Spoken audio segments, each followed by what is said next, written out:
Thank you, audience, for joining us today on another episode of Elisha Space. This is a place where we have authentic conversation, healing within our community, and just have regular conversations with people. Also, we have healers from different worlds of healing communities that come in and they have conversations with us. My hope is that when you're talking with someone or when you hear a conversation with someone, that you're feeling like we're with you, sitting on the couch with you, or at the table with you. We're sharing a cup of coffee or whatever the beverage of choice may be. Wink, wink. And then as we are doing that, you're getting information that you're needing and wanting and desiring that is going to help you within your healing journey. I am very excited to share with you that I have Julie DeLuca with us today, and she is Julie DeLuca Collins. She Hi. is a dynamic business strategist and coach. She's dedicated to empowering women entrepreneurs to build profitable, purpose driven businesses. She is the founder of Go Confidently Services and Casa de Confidence Productions. She combines her expertise as a successful C level executive who has excelled in growing successful business, tiny habits, cognitive behavioral techniques, and holistic life coaching, where she helps clients develop confidence, build profitable business, launch and grow podcasts while becoming in demand thought leaders. So when I say y'all, she's all that in a cup of tea, she really is. And then Julie is the number one award winning author of Confident You. She's a TEDx speaker and a top 50 over 50 podcaster. She's been featured on ABC, NBC, and Fox, and co hosts the globally ranked Casa de Confidence podcast with her husband, Dan. So I say all of that to say she's great. I was on her show, I think a couple weeks ago. The taping's probably not going to come out till 2026, though. We connect really well. I don't know how to say it. And we get along very well. And she is someone that I can see myself doing not just professional work with, but just becoming great friends with. So, Julie, I want to welcome you to the show. Hi, my friend Elijah. Thank you for having me today. I'm so happy that we get to spend some more time together. Me too. Me too. I'm really excited about doing this show with you because I think it's extremely important, especially because everyone's world is so busy. I wanted to ask you, could you share a little bit about your journey and Yeah. what led you to specialize in building self trust and helping others design their lives around their values and vision? What brought you to this place? What was your journey like? Yeah, amazing. Well, for me, and you mentioned, and by the way, thank you for the lovely introduction. A lot of that, you listen to it and you're thinking, oh, who is that? Right? I'm the same way when people say Like, that stuff to well, me. I'm that's like, me. what? Right? And that's the self-trust, right? So for Right, your listeners, I want you to know that the journey never ends. right. The journey doesn't have the destination that we're getting to. But for me, what really inspired me, it's a couple different things. But number one is, as you mentioned in the introduction, I climbed that corporate ladder. I was that person that kept getting the promotions and achieving and building that career and finally hit the C suite. The one thing that was totally the same thing over and over and over again, I would get from mainly women. 90%, 99.9% of women would say, oh my God, congratulations on your promotion. I wish I could do that, or Mm, I could never do that, or really some of them, and I would look at them and think, these are incredible individuals. These are people who have such gifts. And yet what I would see is that they doubted themselves. And I saw that they were, taking a step back and selling themselves short. And I wanted to do something to let them know and to create the space and to show them, right? Because they kept saying, you have it all together. You're confident. Look at you. And I don't have it all together. Whoever tells you they do, they're lying to you, right? And Right. for me, I wanted people to know that whatever I gain, achieve, the places that I go, is really because one, I do it imperfectly, I show up and I fail more times than I'd like, but I turn around and I try to learn from those. And confidence doesn't come from, "Oh, I am just so good," right? Hmm. Confidence comes from, "Oh, I don't know if I could do this. Okay, but I'm gonna try it. I'm gonna fall. I'm going to learn." And then, right, this is the journey. When you do it multiple times, when you get evidence that, "Oh, you're doing it, you're improving," then that competency that you get at something, that's what creates the confidence for you. So that's really one of the things that I truly love to be able to help others with. And that was the journey. And although I was in this corporate career, I knew that somewhere along the way I was going to go and create the opportunity where I helped women with that. And I didn't know what that was going to look like and when. And of course, the pandemic came, I got laid off, and I thought, this is when and this is how. And that's how I got here. Yeah. Wow. What an amazing story. I think your story is pretty amazing because it seems like as women, sometimes we get messages or narratives that we take on that we shouldn't take on, and that limits us in being able to feel like we can even do something. It's like we self sabotage before we can even get there. 100%.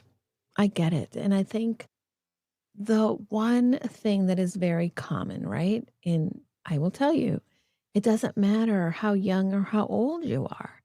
The inadequacies, the taking on other people's opinions, that we all do it.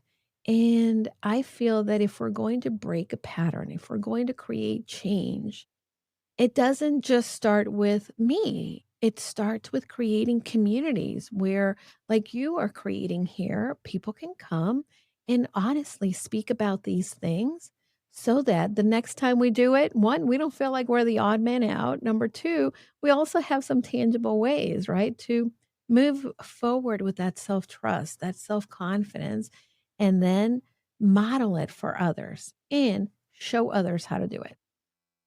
What are some outdated patterns that you've noticed that keep coming up when you've been working with people? What does that look like?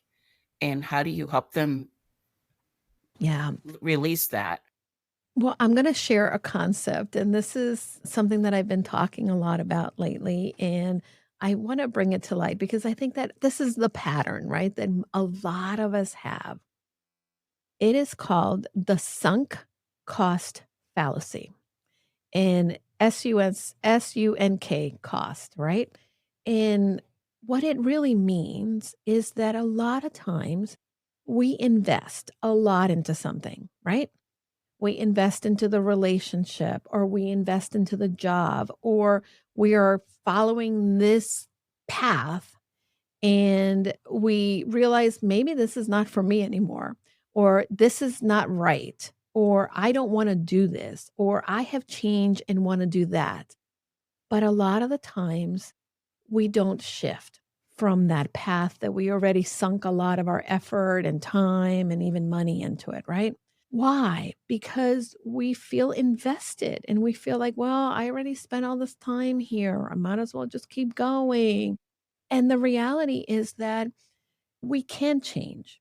And what happens is that we have a bias that keeps us stuck. And really, what I'm helping my clients see is that despite whatever you invested, despite how long you've been at it, right? There's times in which it's not the right fit, and then because you're doing the thing that doesn't feel right, you're not being true to yourself, and you become that person that doesn't trust herself, right? Because you're sort of lying to yourself, "I'm doing this, but it's not really me anymore," right? And that erodes that trust that you have with yourself. So that's a lot of what I see with my clients and one of the things that I really like to talk about because we don't talk about that, right? We talk about the perfectionism, we talk about the imposter syndrome, And a lot of that really does come from that sunk cost fallacy. And we need to break that. I will give you an example. I think that a lot of times people stay, I'm raising my hand. For instance, in my first marriage, I stayed in that first marriage way longer than I needed to. And why? Because I'm going to make it work. Well, we've been married for so long and it's maybe something is wrong with me, but it wasn't working. It was hurting me. Right. And I wasn't the person that I was meant to be, and I think that that happens with a lot of individuals. We need to take a look at what is it that we do and what is it that we're investing time and effort in that is not where we should be. So, okay, let's go to the first marriage. I stayed in my first marriage too long too. So Yeah. we do that as women, especially. But once you realize that your values were no longer aligning with your present, what was that like? Like, what was your aha moment? And what steps did you take to shift? Yeah.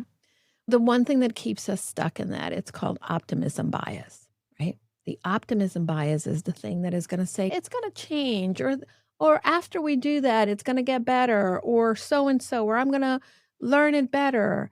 That optimism bias makes us live, right, in in that past and knowing that, "Okay, maybe in the future, it's gonna be all roses." You know, The it's never reality, is. it never is, and it doesn't matter, you can leave one marriage, and it doesn't mean that your next marriage is gonna be perfect. It Right. just means that it's gonna be different, but you need to take personal responsibility, right? You need to understand the cost, but also that the cost of staying is costing you more than leaving, right? Yes, it will be uncomfortable to leave a marriage that's not working, of course. Could it be financially stressful? Of course. Could it be painful because you maybe love this person still? Of course. But the cost of staying, right?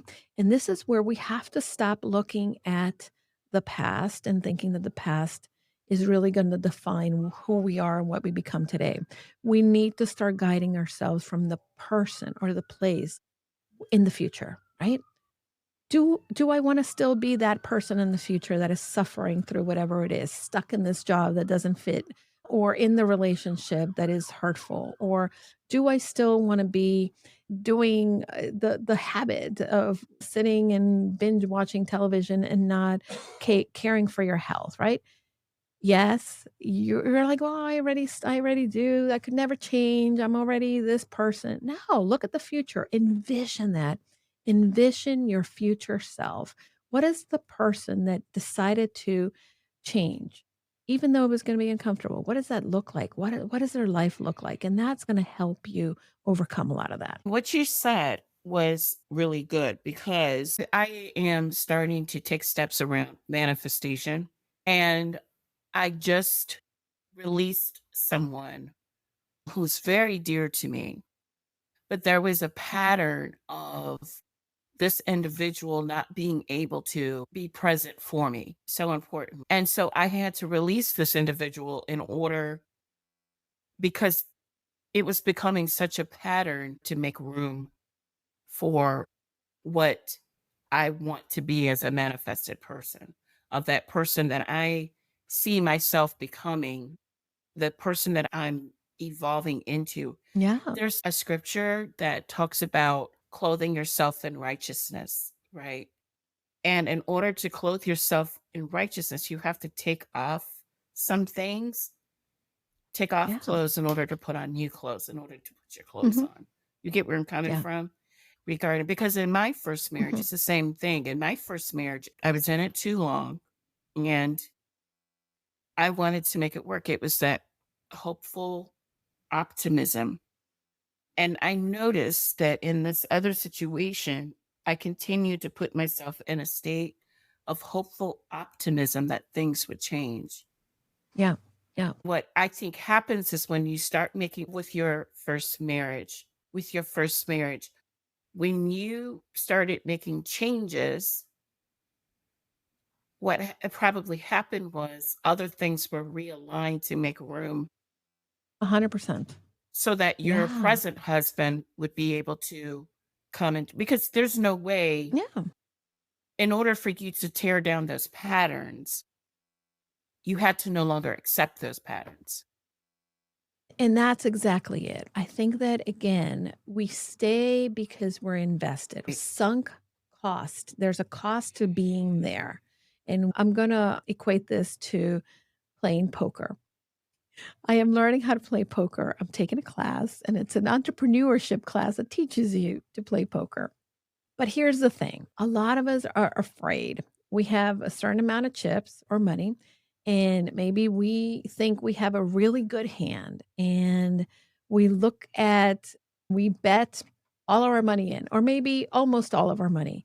And then all of a sudden our opponent is going to bet all of their money in. And you're like, oh, are they bluffing?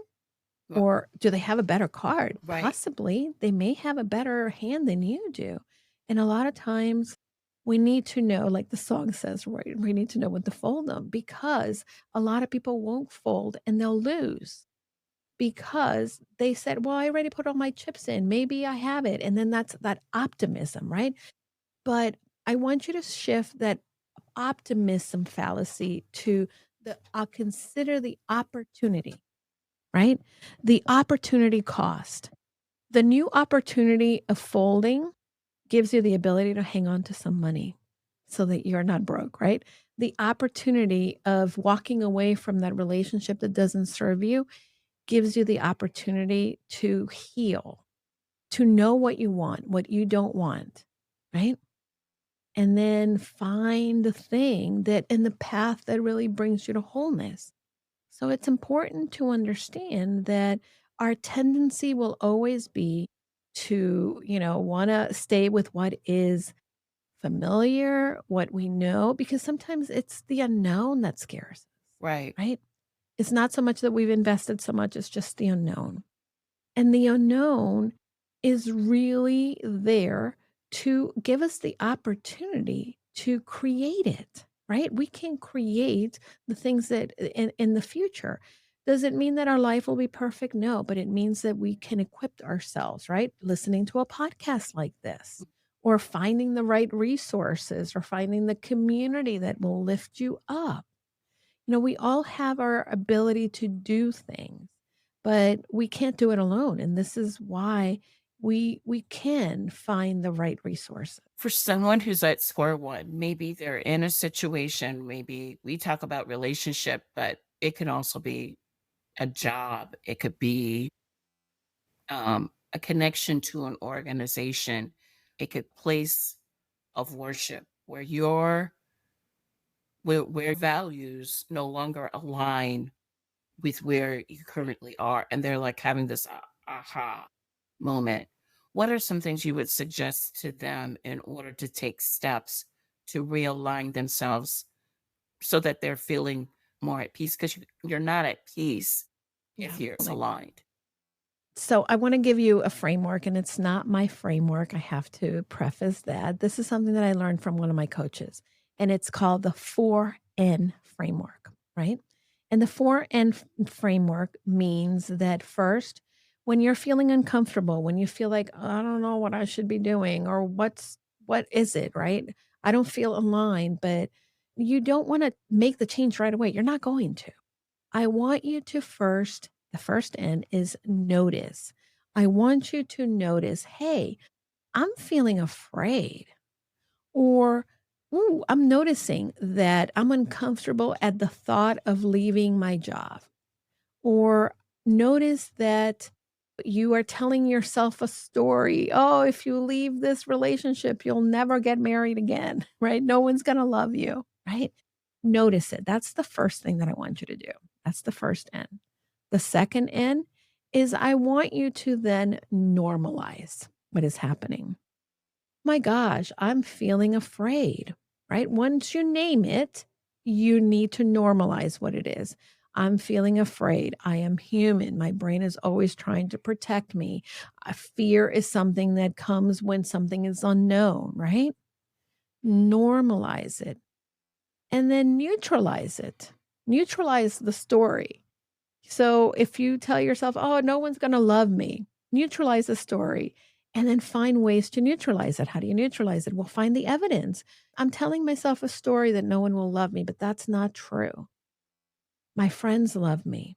This is where my community comes in and loves me. Whatever it is, neutralize the story by coming in and having new evidence, right? That counteracts that point. And the fourth N in there is the next best step, right? You don't have to change. You don't have to go and be new you in January 1st, 2026, right? You can say, I am noticing that I'm afraid to leave this job. I'm telling myself a story that I will never get the new job. I'm telling myself a story that I am not good enough to get a new job. Wait a minute, I'm very qualified. Look at all the things that I can do. And then the next step is, you know what? I'm not going to quit my job, but I'm going to put my resume together. That's the first little tiny step that you can take. And once you have that first step down, then you can move to the next step and all small, incremental, not huge steps, right? And as you're building and becoming the person that does the next step and the next step, right? You're building that evidence that you're doing it and you're increasing your level of confidence and you're building the momentum that can get you to move forward. My spiritual mom, she's no longer with us today. She used to tell me Sorry. often, okay, in a good place. But one of the things she used to say to me is that what you feed grows and what you starve dies. A That's what I hear 100%. you saying. Yeah, you feed those things that are nourishing to you while allowing the other things to die. And a game that I often play with the clients that I work with in my practice is what's the worst that could happen? Mm. And Oh, I love that. yes, and so that helps to them to let go of the catastrophic Mhm. thinking of, "Oh, no, things are going to happen." When you really start to look at it, it's not gonna be as bad as what you thought it was. Never. Our mind is so good at creating these stories and catastrophizing, right? Right? So, yeah, what's the worst thing that can happen? I remember as I left that marriage, right? I had to sit down and say, "What am I afraid of? I'm Right. afraid of this. Okay, I'm afraid of this. What else am I afraid of?" And coming up with that and then keep asking the question, what is it that I'm afraid of? And if I'm afraid of that, okay, what about that? And get 7 levels deep at least.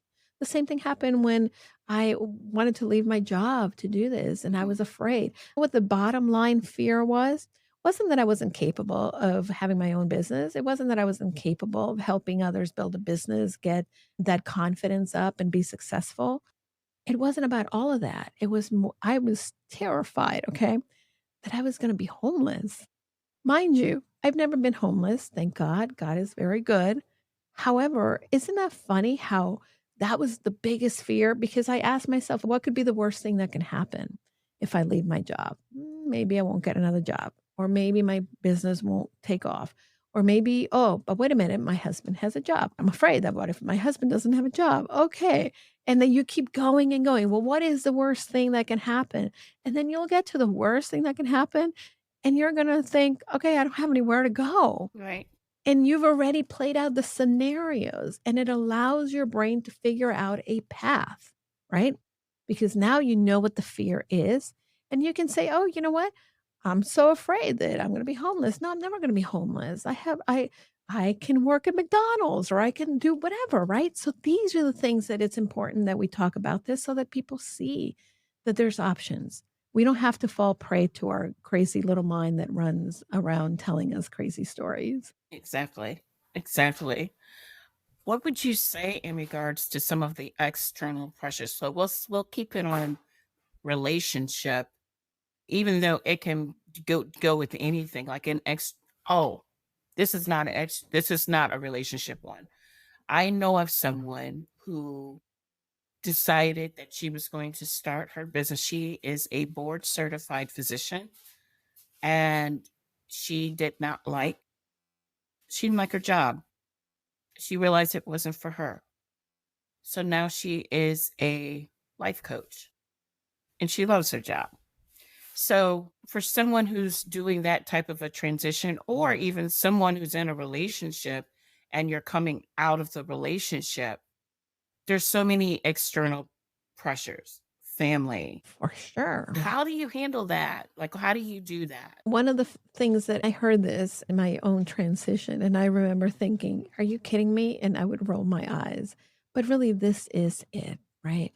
Number one, don't ever take advice from the person that is not doing the thing you want to do. Right, Don't do that. Number two, a lot of times people will tell you, hey, maybe you need to give it a try. Maybe you need to stay in this marriage. For as much as maybe we describe what we're feeling, what is going on, what the circumstances are, people are not living them. And you are the person who are in those moments, who are in those shoes, who understands. And at times, people's opinions for your life come from their own biases, comes from their own view of the world based on maybe their own fears. So acknowledge them because everybody's going to have their own opinion and thought and ideas. And they think at time, and very well so, they could be trying to support you and love you. And maybe they see, and one of the things I remember when I first launched my business, my mom said to me was, maybe you should get a job. And I thought, oh, and I was angry, and I thought, "No, she wants me to not worry. She wants me to have the safety of a consistent income," right? right, And that's her own fear as well. And we have to notice, right? And again, go back to the 4 ends. Notice how you feel when someone tells you that. Is it true? Is it real?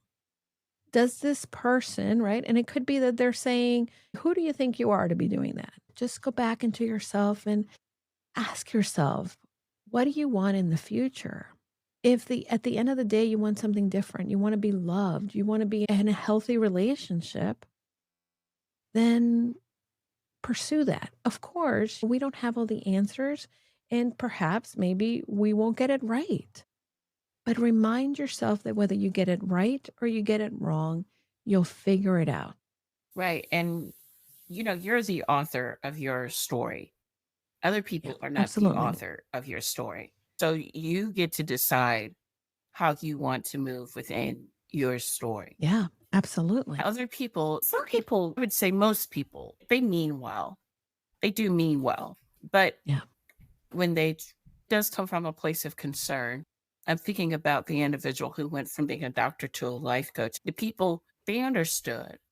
And I also thinking about this episode from The Cosby Show when Sandra announced that she was going to leave law school and she was going to start a nature store. And she Right? told her parents, right? And so I think there's going to be some sort of a shock value. I'm Yeah, going to absolutely. add something to what you stated, maybe not pushing back, but a little bit back. But one of the reasons why I left my job is because did the practice full time is because I could no longer do the two at the same time. Not that would do it at the same time, but there was no more room for it. The booking of clientele was gotten me to a place where I couldn't stay at the job. I had to make a choice. Am I going to stay at this job where my values don't necessarily align with what I'm currently doing? Yeah. Does it bring me joy? Does it bring me peace? Yeah, absolutely. And I had to 100%. choose, I chose life. Well, I love that you're saying that. It's interesting that we're talking about this. I launched a new podcast. It's called Brave Moves, and it's a daily podcast. And it is 5 minutes, maybe seven tops, right? And I've talked about this topic in there, and I share the story. I have a good friend who also is a doctor, and she didn't start out as a doctor, she started out as a nurse. She went to an old-fashioned medical school, nursing school, in which you concentrate on just being a nurse. After she had her AA in nursing, she decided to go back and got her BA in nursing, Mm. and she was working at a very prestigious hospital. She worked in the cardiac rehab at that hospital. So again, important work, and she moved up, and then all of a sudden she was the second in command in this big cardiac rehab center for a big metropolitan city. And she was not even 28 at the time, and here she has, and then she was getting her master's as a nurse, and all of a sudden she decided, "You know what? I love helping people in what I'm doing, but I don't wanna be a nurse. I wanna be a doctor." Good for her. And here is someone, right, in her 30s who decided that she was gonna become a doctor. So she applied to medical school, and she had a lot of sunk time in that other Sure. career, Right. and she went to medical school. She started from scratch. She then graduated medical school. She got a job as a family physician, and for 10, 12 years, she was practicing, and she worked for a very, great she worked for had very awesome benefits, 8 weeks vacation. She had a staff of many, a lifestyle that was phenomenal, right? And all of a sudden, she realized, "Wait a minute, this doesn't align with me anymore. My parents are getting older. I have an autoimmune. I cannot work all these hours. I Right. wanna spend more time with my patients, and I can't do that when they're booking them every 15 minutes," right? And someone could have said to her, "Oh my god, but you worked so hard to get here. You gave up your nursing. Look at how much time you invested, and now you're at a good place." And she said, "No, I'm gonna go for the unknown." So she went back to get a, um, a fellowship. She went for a fellowship, and she got trained as a palliative care physician. Her her values didn't necessarily change, but they evolved, and she knew that yes, it's gonna take time, worked very hard here, but I also envision myself as the person who has time to be with patients, who can care with them at this crucial time. Right? So that's one of the things that we need to remember is we may not see the full picture, but we can really rely, right? Our past, and I think I said this, right? Our past is a fortune teller. It's not I mean, I'm sorry, our past is not a fortune teller that's going to tell us this is how your life is going to turn out because this is what you were doing in the past. You have the ability to shift the story, right? Past only teaches us, and we need to stop living in the past of what we did before. Let's focus on the right now. What can you do right now? What can you do today? What can you do to get you to what you envision, right? What aligns to your values? What aligns to the lifestyle that you want? Who do you want to become mainly? This is good. This is so good. So good. I want to thank you, Julie, for having us, for coming to Elisha Space and joining this space with me. If there's one thing or a couple things you would really want the audience to take away, what would that be? Well, first of all, thank you for holding space. And thank you so much for inviting me to be here and to share and have this incredible conversation. And I think that for the listener, if you are here and this conversation resonated, here's what I want you to take away. You are the designer of your life. You can decide. You may have a dream, you may have an idea, and don't jump into saying, "Oh, I could never do that." Or don't discount the experiences that you have already that made you who you are, that now prepare you to who you wanna become. Just pause and be curious. Ask yourself, "Well, what if," right? "What if I did that? What if I took the leap?" If someone wants to get in contact with you and learn more about you, what can they do? Well, the best place to go is my website, and I have some incredible resources there that if you want some of my best stuff, you can go to the resources page. But the website is goconfidentlycoaching.com. So, Yep. And you everyone, can find me on all social medias under Julie DeLuca Collins. I will have all her information in the show notes, of course, guys. So you'll be able to take advantage of that as well. And if this is an episode that resonated with you, my hope is that you'll take some jewels, so many jewels from this conversation, carry it in your bag, and apply it as needed. to those places so that you can move forward in your own healing journey as we walk with you. So I would like to thank you guys for spending this time with me and Julie on Elisha Space. Don't forget to subscribe as well as share this episode with others who might, need that support or help. Write us a review because that helps the algorithm too. Stay safe, everyone. Stay curious. And as always, take care of each other. We'll see you next time.